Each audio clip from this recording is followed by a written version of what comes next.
Most men think guilt confesses. It doesn't. It reorganizes. Quietly. She'll smile wider, touch you softer, act as if love finally matured. But guilt doesn't heal. It camouflages. You'll see kindness, not panic. You'll think she's reconnecting. In reality, she's rewriting history before you notice the missing pieces. Tonight, I'll show you 6 subtle clues that expose a woman's hidden guilt after she's crossed the line. Behaviors so ordinary, most men read them as love. Guilt after cheating is a psychological storm disguised as peace. The female brain won't confess until it builds a cover story. Every action becomes a patch to protect image, routine, identity. These clues aren't random, they're evidence. Once you learn to see them, you'll never unsee them. If you value truth over comfortable lies, hit that like and hype buttons immediately. Subscribe to this channel and tell me in the comments what city you're watching from. I want to know where my strongest, most aware men are tuning in tonight. Clue 1. She overcompensates with kindness. Suddenly she's making your coffee every morning, texting you sweet messages during work, asking about your day with genuine curiosity she hasn't shown in months. Your first thought?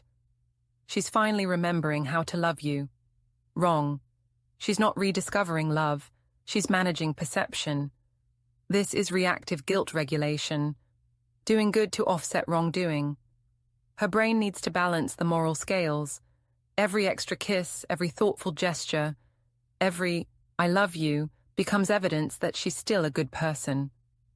Notice how the kindness feels different though, more intense, more deliberate. Like she's performing love instead of living it. She's checking boxes.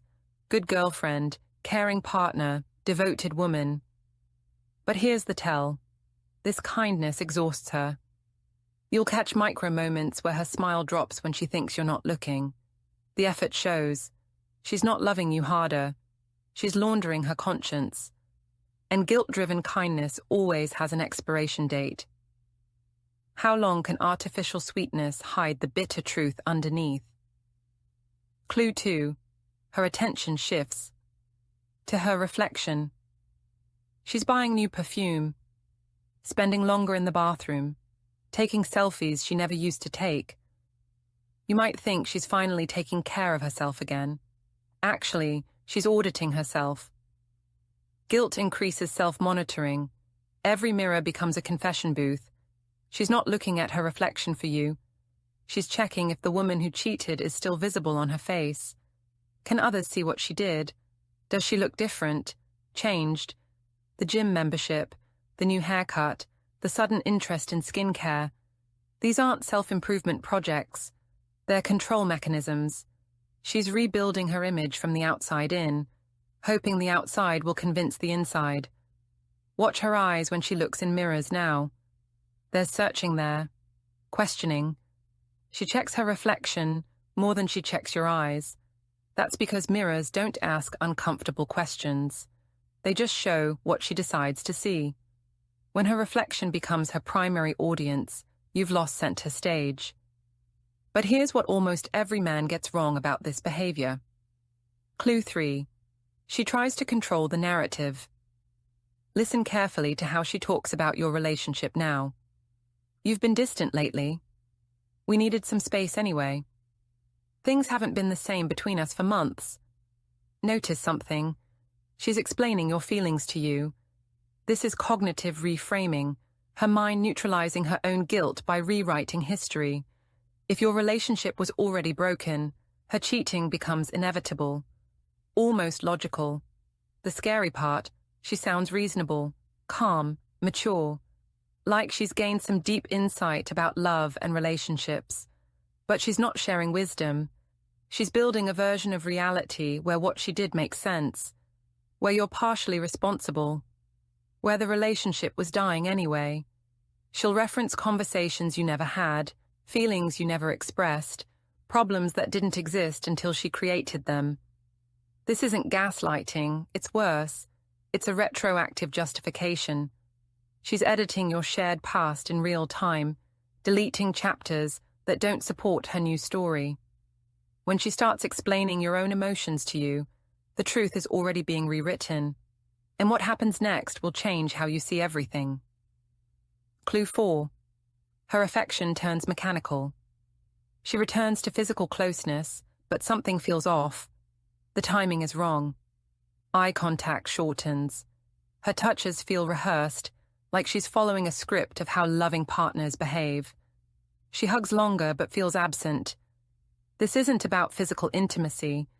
It's about creating proof that nothing changed. Her brain needs evidence that she can still be the woman you fell in love with. But guilt suppresses authentic connection. The oxytocin response that creates natural bonding gets hijacked by shame. So she goes through the motions, hoping muscle memory will trigger genuine feeling. The result? Affection that feels hollow, love that sounds right but tastes wrong. You sense the performance but can't quite name it. She's present in body but absent in soul. Every kiss becomes a lie, she tells you both. You feel her skin, not her spirit, and deep down, you both know the difference. Watch how she moves during these moments. There's hesitation where there used to be instinct, calculation where there used to be desire. Clue 5. She throws guilt back at you. Here's where it gets twisted. She starts accusing you of the very thing she did. You're hiding something from me. Why are you being so secretive lately? I feel like you're not telling me everything. Classic projection. The mind can't hold guilt indefinitely. It exports it. By making you defensive, she gains temporary relief from her own conscience. Psychology calls this displacement. She takes her internal guilt and places it on you. Suddenly, you're explaining why you were 10 minutes late, defending conversations with female co-workers, proving your loyalty to someone who betrayed yours. The irony would be funny if it wasn't so destructive. She gains two things from this: relief from her own guilt and evidence of your suspicious behavior to justify what she already did. Notice how aggressively she pushes these accusations. The intensity reveals the desperation.